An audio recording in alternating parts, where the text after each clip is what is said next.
आइए जानते हैं आगे की कहानी। निखिल जैसे ही शिवी के होठों को चूमने वाला था, कोई पीछे से उसकी गर्दन पकड़ लेता है। किसी के गर्दन पकड़ने से निखिल मामा शॉक हो जाता है। यहाँ उसके गर्दन को पकड़ने वाली की पकड़ कस जाती है, जिसे निखिल मामा शिवी को छोड़ देता है। निखिल की गर्दन पकड़ने वाला उसे वैसे ही गर्दन से पकड़ शिवी से दूर करता है और दूसरी तरफ फेंक देता है, जिसे निखिल मामा दूसरी तरफ जाकर दीवार से टकरा जाता है। पर जैसे ही वो उस इंसान को देखने के लिए अपना सिर घुमाता है, तो अपने सामने राजवीर को देख उसके होश उड़ जाते हैं।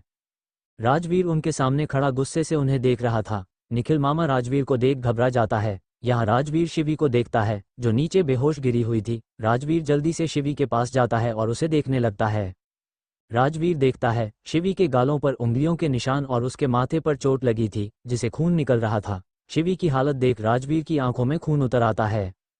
राजवीर शिवी को अच्छे से रख अपनी लाल आंखों से निखिल मामा को देखने लगता है। राजवीर की गुस्सैली आंखें देख निखिल मामा घबरा जाते हैं और वहां से बाहर की तरफ भागने लगता है, पर उसके बाहर जाने से पहले दरवाजे पर गार्ड आ जाते हैं, जो निखिल मामा को रोक देते हैं। राजवीर जल्दी से निखिल मामा के पास आता है और उन्हें पकड़ अपने तरफ घुमा सबसे पहले उसके मुंह पर एक मुक्का मारता है, फिर उसकी कॉलर पकड़ गुस्से से उन्हें घूरते हुए कहता है, हिम्मत कैसी हुई आपकी मेरी शिवी को छूने की। इतना बोल वो फिर से उनके चेहरे पर मुक्के मारने लगता है।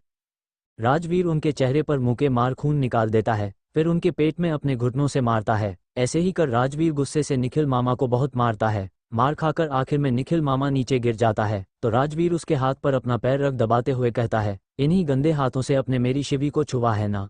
इतना बोल वो उनका हाथ पकड़ वो हाथ घुमा तोड़ देता है, जिसे निखिल मामा की एक दर्द भरी जोरदार चीख निकल जाती है। और तभी वहां नीरज और शिविन पहुंचते हैं। नीरज और शिविन जब राजवीर को इतने गुस्से से निखिल मामा को मारते देखते हैं तो शॉक हो जाते हैं। वही राजवीर निखिल का हाथ तोड़ उसे पकड़ खड़ा करता है और फिर उसे वही रखे टेबल की तरफ फेंक देता है, जिससे निखिल का सिर टेबल से टकरा जाता है। राजवीर उसके पास जाता है और उसे बालों से पकड़ उसका सिर टेबल पर मारने लगता है। राजवीर ऐसा एक बार नहीं कई बार करता है।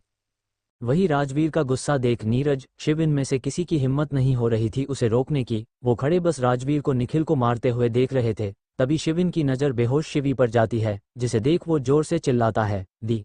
इतना बोल वो शिवी के तरफ भाग कर जाता है। शिविन को उस तरफ भागते देख नीरज भी उस तरफ देखने लगता है और वहां शिवी को बेहोश देख वो घबरा जाता है और वो भी उस तरफ दौड़ता है। नीरज और शिविन दोनों शिवी के पास आकर उसे देखने लगते हैं और उसकी हालत देख घबरा जाते हैं। शिविन तो रोने लगता है, वही नीरज शिवी को होश में लाने की कोशिश करता है। नीरज के कोशिश के बाद भी जब शिवी को होश नहीं आता है, तो नीरज राजवीर को देखने लगता है।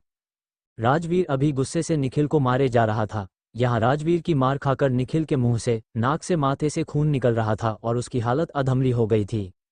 नीरज जल्दी से राजवीर के पास आकर उसे रोकने लगता है, पर राजवीर तो जैसे रुकना ही नहीं चाहता था। नीरज को कुछ समझ नहीं आता था कि वो राजवीर को कैसे रोके, इसलिए नीरज राजवीर को देख चिल्लाते हुए कहता है, भाई भाभी को देखो। उसकी बात सुन राजवीर के हाथ रुक जाते हैं और वो नीरज को देखने लगता है, तो नीरज कहता है, भाई भाभी बेहोश है, जल्दी उन्हें देखिए। उसकी बात सुन राजवीर, जिसने निखिल का गला पकड़ा था, वो निखिल को छोड़ शिवी के तरफ बढ़ जाता है। राजवीर शिवी के पास आता है और उसे देखने लगता है। राजवीर शिवी को आवाज देकर होश में लाने की कोशिश करता है, पर शिवी को होश में ना आता देख राजवीर उसे अपनी बाहों में उठा स्टोर रूम से बाहर निकल जाता है और उसके पीछे शिविन भी जाता है। यहाँ नीरज निखिल को देखता है, जो जमीन पर अधमरी हालत में पड़ा हुआ था। नीरज उसके पास आता है और अपने लात से उसके पेट पर मार गार्ड को निखिल को पकड़ के रखने बोलता है और खुद भी राजवीर के पीछे जाता है। यहाँ राजवीर शिवी को कमरे में लाकर बेड पर लिटा देता है और उसके पास बैठ उसे होश में लाने की कोशिश करने लगता है। शिविन भी शिवी के पास आकर बैठ जाता है, पर वो अभी रो रहा था। राजवीर शिवी को होश में लाने के लिए वही टेबल पर रखा पानी लेकर शिवी के चेहरे पर छिड़कता है, जिससे शिवी की आंखों की पुतलियां हिलने लगती है और उसके बाद शिवी को अपने साथ हो रही निखिल की हरकतें याद आने लगती है, जिससे उसके माथे पर पसीने आने लगते हैं और वो कांपने लगती है। शिवी की हालत देख राजवीर घबरा जाता है और उसके चेहरे को पकड़ उसे आंखें खोलने के लिए कहने लगता है। वही बेहोश शिवी राजवीर को निखिल समझ अपने आप से दूर करने लगती है, तो राजवीर उसके सिर को सहलाने लगता है और तभी शिवी झट से अपनी आंखें खोल देती है। शिवी अपनी आंखों खोल देती है और जोर जोर से सांसें लेने लगती है। शिवी को ऐसे देख राजवीर उसका चेहरा पकड़ उसे शांत होने के लिए कहने लगता है, पर शिवी अपने आप को संभाल नहीं पा रही थी, जिस वजह राजवीर उसे संभालने के लिए अपने सीने से लगा लेता है। राजवीर के सीने से लगाने पर शिवी कुछ पल छटपटाने के बाद राजवीर के बाहों में खुद को ढीला छोड़ देती है और फिर उसे पकड़ जोर जोर से रोने लगती है। तभी कमरे में नीरज आता है और शिवी को ऐसे देख उसके कदम अपनी जगह रुक जाते हैं और उसके साथ उसकी आंखें नम हो जाती है। यहाँ राजवीर शिवी को संभालने की कोशिश करते हुए अपने आंसू संभाल रहा था, वही शिवी ने तो राजवीर को इतने कसकर पकड़ा था जैसे कोई उसे राजवीर से अभी जुदा कर देगा। शिवी जोर जोर से रो रही थी और उसके रोने की आवाज़ उसके साथ हुए हादसे के दर्द को बयां कर रही थी, जिसे राजवीर अच्छे से समझ रहा था। राजवीर लगातार शिवी की बालों को, पीठ को सहला रहा था। वो उसे शांत करने की पूरी कोशिश कर रहा था, पर शिवी का रोना बंद ही नहीं हो रहा था। तभी राजवीर उसके बालों के ऊपर चुप उसे कहता है, शिवी कुछ नहीं हुआ है, मैं आ गया हूं ना, सब ठीक है। उसकी बात सुनकर भी शिवी बस रो रही थी। तभी वहां डॉक्टर आती है, जिसे नीरज ने बुलाया था। डॉक्टर के आते ही नीरज राजवीर से कहता है, भाई डॉक्टर। उसकी बात सुन राजवीर डॉक्टर को देखता है और शिवी को खुद से अलग करने लगता है, पर शिवी राजवीर को और कसके पकड़ लेती है और उसे अलग ही नहीं होती है। शिवी को ऐसे देख नीरज डॉक्टर को कुछ पल रुकने बोलता है, जिस पर डॉक्टर मान जाती है।